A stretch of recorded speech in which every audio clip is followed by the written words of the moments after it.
آج لوگ اہل بیت کا نام لے کے اور ساتھ سید لکھوا کے ہمیں ایکسپلائٹ کرتے ہیں، آپ کا استحصال کرتے ہیں۔ ہم سید ہیں، ہمارے گھر میں دین آیا ہے، تمہارا گھر اس لائق ہے کہ دین آیا ہے؟ جس گھر کے اندر فحاشی ہے، جس گھر میں شراب چلتی ہے، جو گھر بنا ہی لوگوں کے مال لوٹ کے ہوا ہے، جو گھر بنا ہی کرپشن کا ہے، تم اس گھر کی طرف اللہ کے قرآن کی نسبت کرتے ہو؟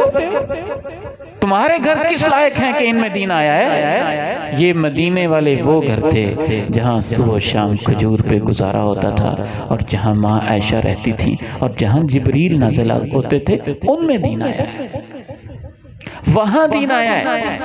اور یہ اللہ کے قرآن میں آگے پڑھ کے سناؤں گا، وہاں دین آیا ہے۔ اور تم ہمیں بدھو بناتے ہوئے کہ پرلے درجے کا کرپٹ ہے، پرلے درجے کا بے ایمان ہے، 1000 درجے کرپشن کی ہوئی ہے، اور سید کہہ کے تم کہتے ہو کہ ہماری عزت کرو، ہمارے گھر میں دین آیا ہے، تمہارے گھر میں نہیں آیا۔ ماں جی عائشہ کے گھر میں دین آیا ہے، اس گھر میں دین آیا ہے جو پیغمبر کے گھر ہوتے تھے، جو 10 بائی 15 فٹ کے بنے ہوتے تھے، اور جن گھروں کے اندر حلال کا مال غنیمت بھی تقسیم ہو جاتا تھا، گھر میں نہیں لگتا تھا۔